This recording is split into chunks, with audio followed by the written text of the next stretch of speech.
Amin. Amin. Amin. Amin. Amin. Ya, shalom, selamat malam.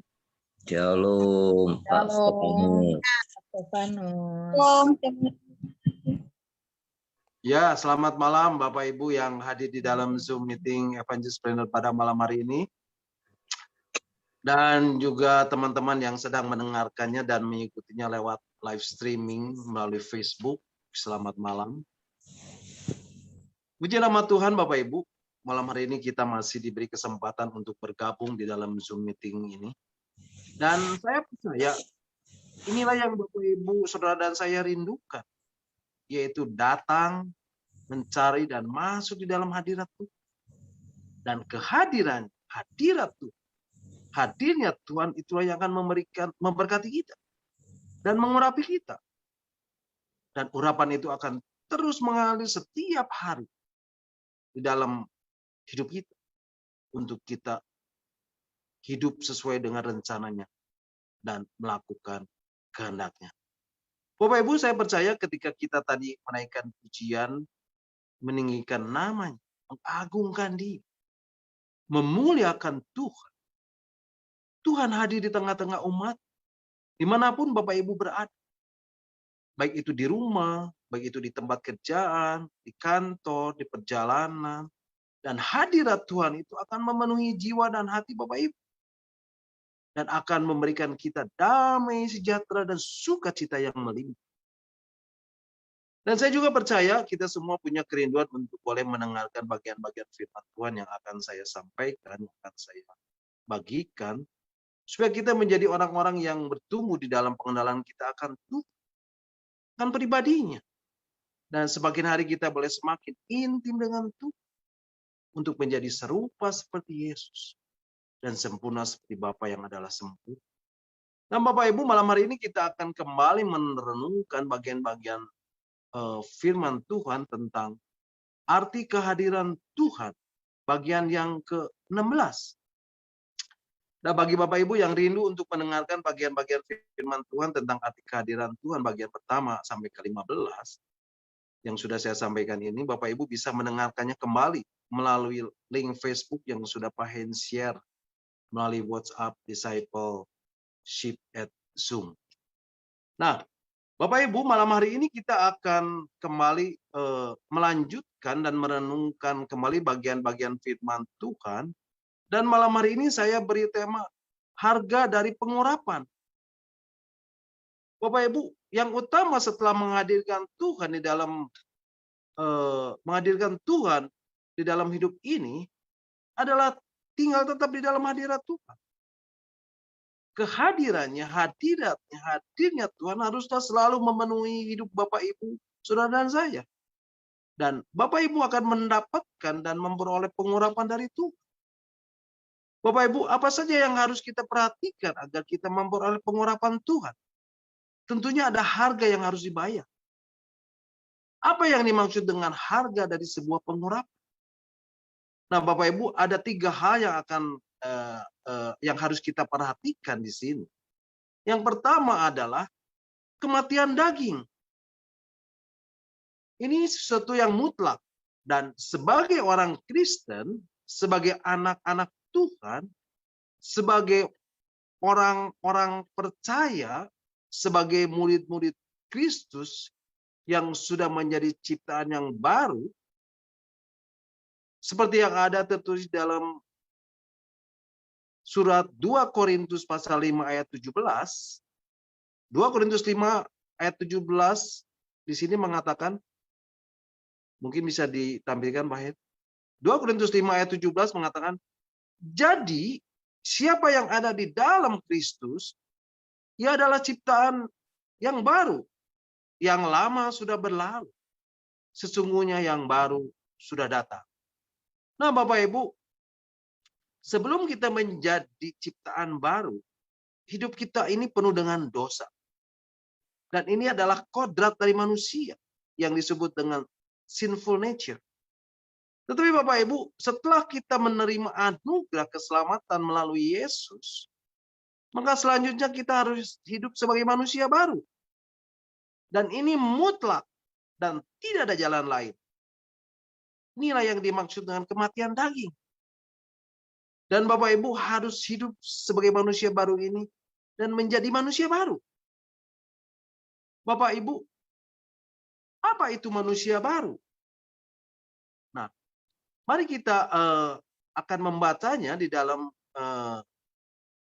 surat Kolose pasal 3 ayat yang ke-5 hingga yang ke-10. Nah, judul perikopnya adalah manusia baru. Inilah manusia baru. Kolose pasal 3 ayat 5 sampai 10 mengatakan, karena itu matikanlah dalam dirimu segala sesuatu yang duniawi, yaitu percabulan, kenajisan, hawa nafsu, nafsu jahat, dan juga keserakahan yang sama dengan penyembahan berhala. Ayat yang ke-6, semuanya itu mendatangkan murka Allah atas orang-orang durhaka. Ayat yang ke-7, dahulu kamu juga melakukan hal-hal itu ketika kamu hidup di dalamnya. Ayat yang ke-8, tetapi sekarang buanglah semua ini, yaitu marah, geram, kejahatan, fitnah, dan kata-kata kotor yang keluar dari mulutmu. Ayat 9, jangan lagi kamu saling menustai, karena kamu telah menanggalkan manusia lama serta kelakuan. Ayat 10, dan telah mengenakan manusia baru yang terus-menerus diperbaharui untuk memperoleh pengetahuan yang benar menurut gambar Khalik. Nah Bapak Ibu, hari Jumat yang lalu kita sudah mendapatkan pembahasan yang begitu jelas dari ayat-ayat ini. Dari Pak Weli dan dari Pak Hens mengenai manusia baru ini. Dan saya hanya mau mengulang dan mengingatkannya saja. Bahwa ini mutlak. Dan kita, Bapak Ibu, Saudara dan saya, harus hidup dan menjadi ciptaan yang baru. Dan kemudian menjadi manusia yang baru ini. Bapak Ibu, kata matikanlah di ayat yang 5 dan buanglah di ayat yang ke-8, di situ berbeda. Dan itu diurut dengan benar. Di bagian pertama, yaitu ayat yang ke-5 sampai yang ke-7 dikatakan, matikanlah dalam dirimu segala sesuatu yang duniawi, yaitu percabulan, kenajisan, hawa nafsu, nafsu jahat, dan juga keserakahan yang sama dengan penyembahan berhala. Bapak Ibu, semua ini adalah berhubungan dengan murka Allah. Di sini dikatakan di ayat yang ke-6, semua itu mendatangkan murka Allah. Kenapa Allah murka Bapak Ibu? Karena ada Allah lain. Dan itu dikatakan semua itu sama dengan penyembahan berhala. Dan ini di hadapan Allah. Ini adalah kematian. Itu adalah hal-hal yang tidak berkenan kepada Allah. Kemudian dikatakan di ayat yang ke-7, dahulu kamu juga melakukan hal itu ketika ketika kamu hidup di dalamnya. Bapak Ibu, ayat yang ke-7 ini adalah suatu situasi, kondisi, keadaan, natur, dan kodrat dari manusia yang tidak memiliki keselamatan. Yang di dalamnya ada kegelapan dan selalu hidup dalam yang dikatakan sinful nature. Dan ini semua haruslah kita matikan. Dan ini menjadi mutlak dan tidak ada jalan lain lagi di dalam hidup ini untuk menjadi ciptaan yang baru. Bapak Ibu, orang yang belum memiliki ciptaan baru, dia belum mengalami dan tidak memiliki keadaan pengudusan dan tidak menjadikannya kudus. Kemudian di bagian yang kedua adalah ini berbicara tentang buanglah. Dan di sini berbicara tentang satu proses, satu progresivitas, suatu perubahan ke arah yang lebih baik. Lebih baik. Lebih baik. Dan semakin hari semakin baik. dan akhirnya menjadi serupa dengan Yesus dan sempurna seperti Bapa yang adalah sempurna. Bapak Ibu bisa perhatikan di bagian kedua ini. Ini berbicara tentang buanglah. Nah Bapak Ibu, kalau kita perhatikan, ini berbicara tentang manusia baru yang terus dibaharui. Jadi manusianya sudah baru, tetapi kemudian terus dibaharui. Dan Allah yang akan membuat kita menjadi kudus. Jadi kekudusan ini juga progresif. Dan kita, Bapak Ibu, Saudara dan saya, akan semakin hari semakin dikuduskan. Dan akhirnya kita akan menuju pada satu kemuliaan. Jadi Bapak Ibu, kemuliaan itu adalah pengudusan yang sempurna. Artinya apa Bapak Ibu? Artinya ada progresivitas. Dan progresnya adalah kita yang telah menjadi ciptaan yang baru dan menjadi manusia yang baru. Bapak Ibu di ayat yang ke-8 sampai ke-10 ini di sini berbicara mengenai setelah menjadi ciptaan yang baru, yaitu menjadi manusia baru. Nah, ini sebenarnya adalah bagian-bagian dari manusia baru. Tetapi manusia baru kita ini harus terus dan terus menerus lagi dan lagi diperbaharui dan tidak boleh pernah berhenti. Di dalam hal apa itu? Bapak Ibu? Dalam hal menanggalkan manusia lama dan kelakuan. Bapak Ibu, setelah kita menjadi manusia baru, maka selanjutnya kita akan menjadi manusia Allah dan memiliki apa yang namanya divine nature atau kodrat ilahi. Dan semuanya ini sudah dibahas oleh Pak Hein dengan panjang dan lebar. Dan itu membuat kita semakin hari semakin serupa dengan Yesus dan sempurna seperti Bapa yang sempurna.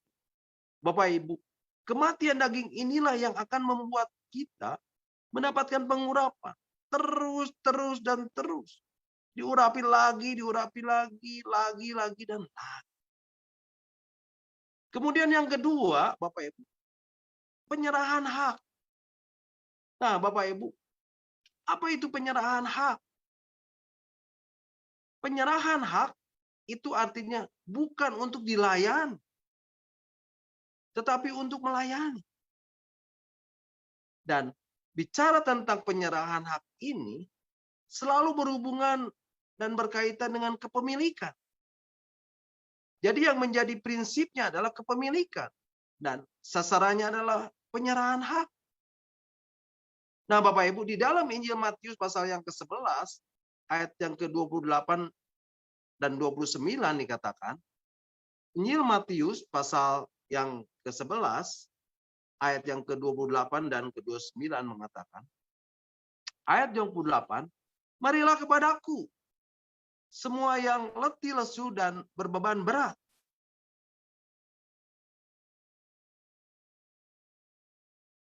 Aku akan memberikan kepadamu kelegaan. Ayat yang 29, pikulah kuk yang kupasang dan belajarlah padaku. Karena aku lemah lembut dan rendah hati, dan jiwamu akan mendapatkan ketenangan. Nah Bapak Ibu, saya hanya menggarisbawahi ayat yang ke-29. Di ayat yang ke-29 dikatakan, belajarlah padaku, karena aku lemah lembut dan rendah hati. Jadi Bapak Ibu, melalui ayat ini, kita harus bisa rendah hati. Dan supaya kita bisa rendah hati, karena kalau kita tidak rendah hati, kita tidak mungkin bisa tunduk kepada Tuhan yang berkuasa atas hidup Bapak Ibu, saudara dan saya. Lalu dikatakan karena aku lemah lembut. Kemudian Bapak Ibu di dalam Injil Matius pasal yang ke-5 dikatakan, yaitu pada saat menjelang hari raya Paskah, di mana Yesus dieluk-elukan di Yerusalem.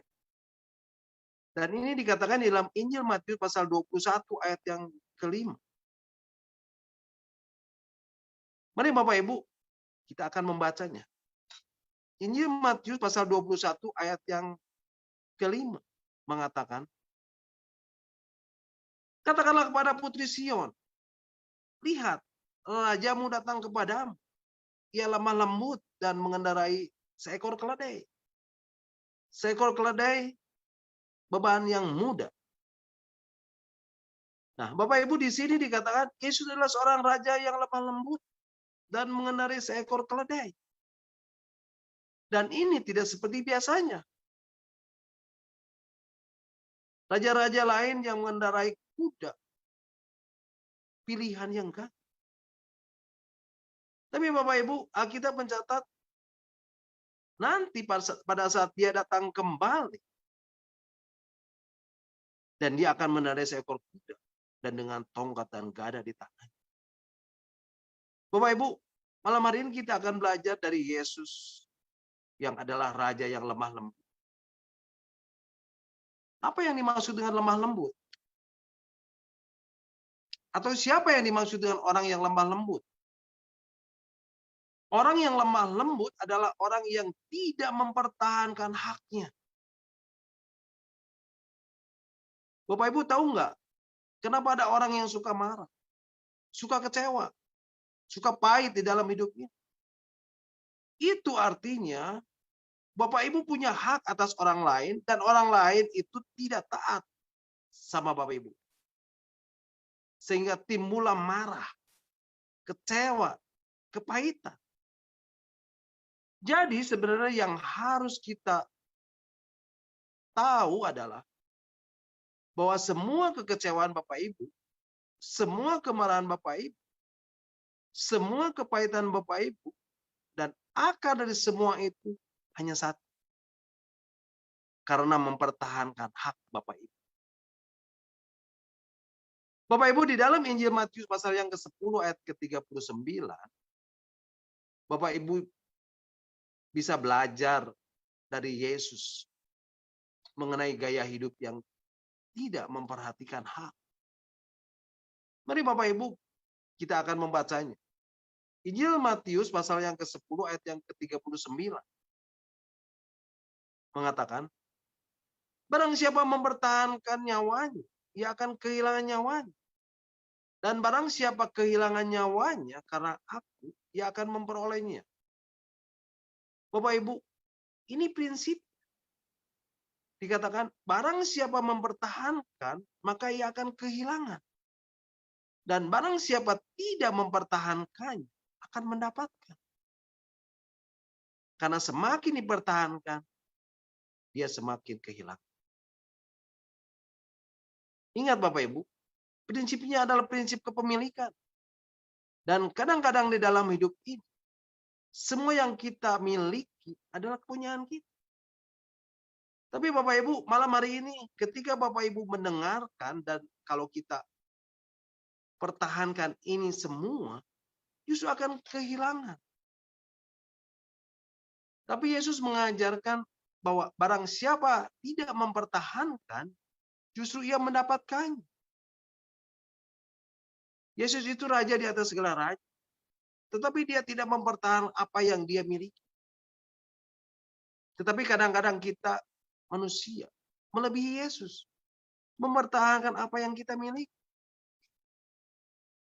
Nah Bapak Ibu, di dalam surat Filipi pasal yang kedua ayat yang ke-6 dan ke-7 dikatakan, surat Filipi pasal 2 ayat ke-6 dan ke-7 mengatakan, ayat yang ke-6, yang walaupun dalam rupa Allah tidak menganggap kesetaraannya dengan Allah itu sebagai milik yang harus dipertahankan.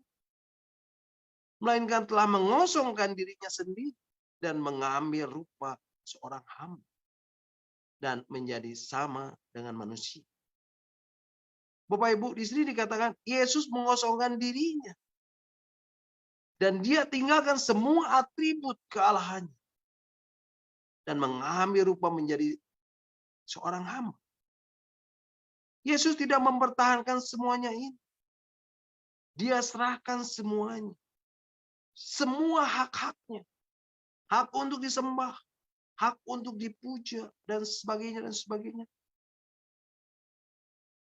Dia tidak pertahankan itu. Tetapi dia datang ke dalam dunia ini. Untuk menyelamatkan manusia. Yaitu Bapak Ibu, Saudara dan saya. Nah, Bapak Ibu, di ayat selanjutnya, ayat yang ke-7 sampai ke-11 dikatakan. Filipi pasal 2 ayat 8, Filipi pasal 2 ayat yang ke-8 sampai ke-11 mengatakan, dan dalam keadaan sebagai manusia, ia telah merendahkan dirinya dan taat sampai mati. Bahkan sampai mati di kayu salib. Itulah sebabnya Allah sangat meninggikan dia dan mengaruniakan kepadanya nama di atas segala nama. Supaya dalam nama Yesus bertekuk lutut segala yang ada di langit dan yang ada di atas bumi dan yang ada di bawah bumi. Ayat 11, dan segala lidah mengaku Yesus Kristus adalah Tuhan bagi kemuliaan Allah Bapa. Bapak Ibu, Yesus tidak mempertahankan hak-haknya. Dan inilah yang Allah berikan kepada Yesus. Itulah sebabnya Allah sangat meninggikan dia. Dan mengandungkan dia nama di atas segala nama. Supaya dalam nama Yesus bertekuk lutut segala yang ada di langit dan yang ada di atas bumi dan yang ada di bawah bumi. Dan segala lidah mengaku Yesus Kristus adalah Tuhan bagi kemuliaan Allah. Ingat Bapak Ibu, Tuhan ciptakan Bapak Ibu, saudara dan saya bukan untuk menjadi Tuhan, tetapi menjadi seorang hamba. Dan seorang hamba itu hanya memiliki tanggung jawab, tetapi tidak memiliki hak apa-apa. Nah Bapak Ibu, yang harus Bapak Ibu pertahankan adalah tanggung jawab. Dan tidak ada yang lain. Mungkin Bapak Ibu bertanya, jadi sebagai orang Kristen, sebagai orang percaya, sebagai anak-anak Tuhan, sebagai murid Kristus, apa hak kita? Nah Bapak Ibu, saya mau kasih tahu, hak yang Bapak Ibu miliki adalah hak sebagai anak-anak Allah. Seperti yang tertulis dalam Injil Yohanes pasal 1 ayat yang ke-12. Injil Yohanes pasal 1 ayat yang ke-12 mengatakan, tetapi semua orang yang menerimanya diberinya kuasa supaya menjadi anak-anak Allah, yaitu mereka yang percaya di dalam namanya. Ini yang menjadi hak Bapak Ibu. Dan yang lainnya adalah sebagai tanggung jawab. Dan semua yang kita miliki adalah titipan dari Tuhan. Dan kita hanyalah sebagai pengelola. Tanggung jawab kita adalah mengelola semuanya untuk kemuliaan Tuhan. Bapak Ibu, di dalam perjanjian lama, kita dapat belajar dari Abraham. Bapak Ibu tahu nggak? Di Alkitab ada sebutan buat nama Tuhan. Allah itu Jehovah Jireh. Artinya Allah yang mencukupi, Allah yang menyediakan, Allah yang mengadakan. Bapak Ibu, dari mana Tuhan memperkenalkan dirinya? Akulah Jehovah Jireh. Mari Bapak Ibu kita akan ikuti perjalanan hidup Abraham ini. Bapak Ibu tahu kan Abraham? Apa janji Tuhan pada Abraham? Tuhan janji pada Abraham untuk memberi seorang anak. Berapa lama hal itu tergenapi Bapak Ibu? 25 tahun. Satu perjalanan hidup yang lama. Dan saya bisa bayangkan itu Bapak Ibu. Dan akhirnya Abraham dikaruniai seorang anak. Dan diberi nama Ishak. Tetapi Bapak Ibu, ketika Ishak sudah mulai besar, tiba-tiba Abraham mendengar suara Tuhan. Serahkanlah anak itu bagiku. Nah kira-kira bagaimana perasaan Bapak Ibu? Sudah 25 tahun menanti-nantikan anak, dan kemudian setelah punya anak itu mulai besar, anak itu diminta untuk diserahkan bagi Tuhan. Bapak Ibu bisa bayangkan? Tapi apa yang dilakukan Abraham Bapak Ibu? Abraham menuruti apa yang Tuhan katakan. Dan Abraham pergi untuk menyerahkan Ishak anak di sebuah gunung yang akan ditujukan Tuhan. Abraham tidak mempertahankan haknya sebagai orang tua atau ayah dari Ishak. Dikatakan lalu pergilah Abraham, Ishak, dan seorang mujam. Bapak Ibu, tahu apa yang terjadi di tengah-tengah perjalanan mereka? Tiba-tiba Ishak bertanya, Bapak, di sini sudah ada api dan kayu. Tetapi di manakah anak domba untuk korban bakaran itu? Bapak Ibu bisa bayangkan pertanyaan ini? Bagaimana kira-kira perasaan Abraham? Sedih bukan? Dan sahut Abraham, Allah yang akan menyediakan anak. Allah yang menyediakan anak domba untuk korban bakaran baginya anak. Kemudian Bapak Ibu, selanjutnya di tempat tujuan, tempat yang ditujukan oleh Tuhan, bujangnya disuruh menunggu. Dan Abraham berdua dengan Ishak berjalan terus. Sesampainya di tempat tujuan, lalu Abraham membuat mezbah dari batu dan meletakkan kayu bakar di atas. Lalu Abraham mengikat Ishak dengan tangannya sendiri. Artinya ini adalah penyerahan hak. Abraham tidak pakai tangan orang lain. Tapi dia harus membawanya sendiri kepada Tuhan. Kemudian Abraham mengikat anak. Dan setelah selesai diikat, Abraham mengangkat anak itu dan meletakkannya di atas mezbah itu. Sekarang Ishak baru sadar. Baru tahu dan sadar. Bahwa dialah. Dan hanya dialah korban di atas mezbah. Bapak Ibu, ada cukup banyak alasan untuk mengagalkan korban. Mungkin pada saat mendengar suara anaknya Ishak menangis dan meronta dan seterusnya dan seterusnya. Tetapi Bapak Ibu, Abraham belajar satu hal. Dan dia harus menyerahkan apa yang dia miliki. Dan dia tidak mempertahankan. Itu sebabnya di tengah-tengah mezbah, di mana Ishak akan dijadikan sebagai korban, Abraham mengambil sebuah pisau dari batu. Dan Abraham harus memukulkannya tepat kepada kepalanya. Dan harus langsung mati. Karena kalau tidak akan mengalami kesakitan pada korban. Bapak Ibu nggak mudah. Jadi pada waktu Abraham ambil itu batu, dia hanya pandang. Dan dia tahu bahwa anak itu hanya milik Tuhan. Dan itu hanya dititipkan Tuhan padanya.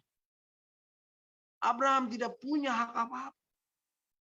Dia hanya diberi hak oleh Tuhan sebuah tanggung jawab untuk memelihara anak itu.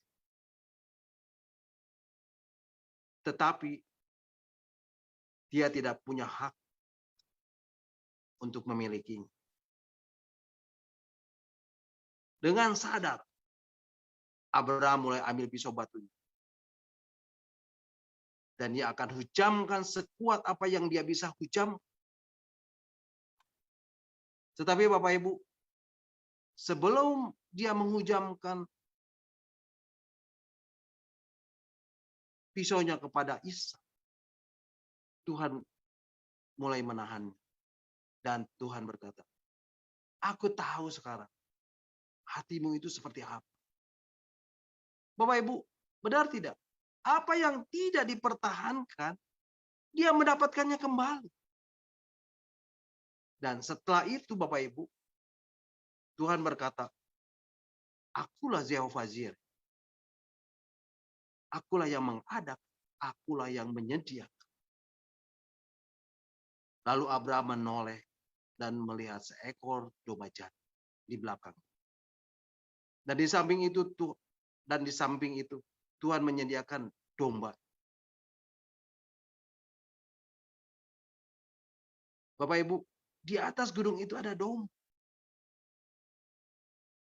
Nggak mungkin Bapak Ibu. Di atas gunung itu ada orang yang menggembalakan domba. Dan biasanya di padang rumput yang hijau. Nggak mungkin Bapak Ibu. Tapi lihatlah bagi orang yang tahu menyerahkan hak. Selalu ada mujizat yang terbuka bagi kehidupannya. Nah Bapak Ibu, yang ketiga,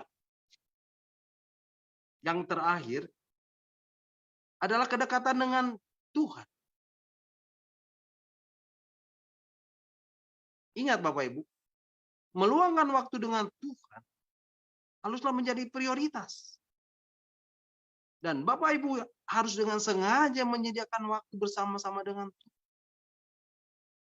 Setiap orang Kristen, setiap orang percaya, setiap anak-anak Tuhan, setiap murid Kristus, setiap harinya haruslah selalu mendekat kepada Tuhan. Menyatu dengan Tuhan. Dan tidak ada lagi yang memisahkan kita. Dan seharusnya kita mampu berkata, Tuhan, kalau hal ini mendugakan roh-Mu, aku akan singkirkan. Kalau hal ini menghalangi aku, antara aku dan aku nggak mau Tuhan. Aku ingin bersamamu dan bersatu dengan roh. Dan tak ada yang dapat memisahkan. Nah Bapak Ibu saya mau beritahu. Ada orang yang bertanya begini. Simpson tidak punya hubungan dengan Tuhan.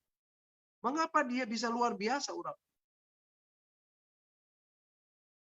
Bapak Ibu lupakah? Ingat Bapak Ibu. Di akhir dari hidupnya, Simpson matanya dicungkil. Lupakah Bapak Ibu bagaimana dia mati dengan batu-batu di pundak dan di kepalanya dan meretakan tengkorak? Bapak Ibu, berjalan dengan urapan Tuhan dan tanpa membangun hubungan dengan Tuhan, maka urapan itu akan hilang dan lenyap.